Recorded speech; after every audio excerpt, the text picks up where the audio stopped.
Fired NPR analyst Juan Williams guest hosted on Fox's O'Reilly Factor last night as the media frenzy surrounding his abrupt dismissal continues. And CBS News correspondent Jim Axelrod reports. Hi, I'm Juan Williams. Just 2 days after being fired from NPR over comments made on Fox about Muslim airline passengers, I get worried. I get nervous. Juan Williams defended his views on the O'Reilly Factor, his first appearance after inking a 3-year deal worth nearly $2 million with the cable network. That somehow I can't do my job. I can't be an analyst because I have been forthcoming. NPR's decision to fire Williams has sparked a media frenzy, but his firing as an NPR news analyst is drawing criticism from unusual places. The firing of Juan was a total mistake and sends the wrong message. And NPR, get yourself together. NPR is now managing a public relations nightmare, especially after its CEO publicly criticized Juan Williams. His feelings that he expressed on Fox News are really between him and his, psychiatrist or his publicist or take your pick. Republican South Carolina Senator Jim DeMint said he would introduce legislation to end federal funding for public broadcasters like NPR, saying there's simply no reason to force taxpayers to subsidize a liberal programming they disagree with. Still, Williams believes his dismissal was less about what he said than who he said it to. They were looking for a reason to get rid of me because I appear on Fox News. Jim Axelrod, CBS News, New York. And joining us now is Dr. Zuhdi Jasser, president of the American Islamic Forum for Democracy, who was a guest last night on the O'Reilly Factor, which was hosted by Juan Williams. He's in Phoenix, Arizona. Good morning, Dr. Jasser. Good morning. It's nice to be with you.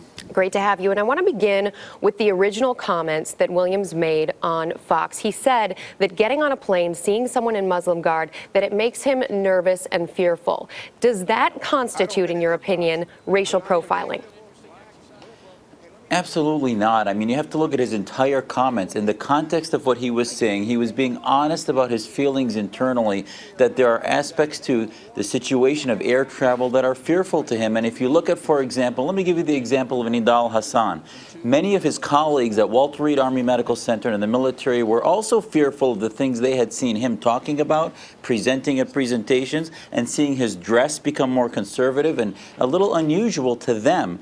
And nobody spoke about it because they were worried about the public ramifications, exactly what happened to Juan, which is somebody gets targeted as a bigot, and it's about prejudice rather than about vigilance. And I think really what Juan did was wake up America to talking, being able to figure out how we can have the skill to talk about these things without offending Muslims. And I can tell you as a Muslim that I have many family members that are dressed conservatively, and it's not only about Muslims, there's Sikhs and others that dress is something we should never target someone for. However, we have to understand that if we're going to treat the problem of radicalization, reports like the NYPD report talked about the fact that conservative fundamentalism is part of the radicalization process that we need to treat. An episode like this, then, Dr. Jasser, is it beneficial in some respects to Muslims in America to just get this conversation started, or do you think it's more harmful than good?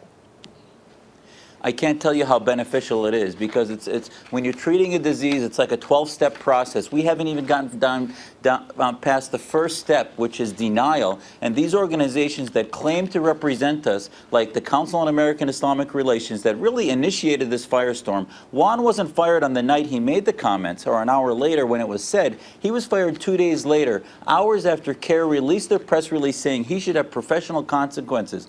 And I can tell you most American Muslims were not offended. Most American Muslims realize that these groups are soaking up the bandwidth of American attention with obfuscation, with denial, with deflections.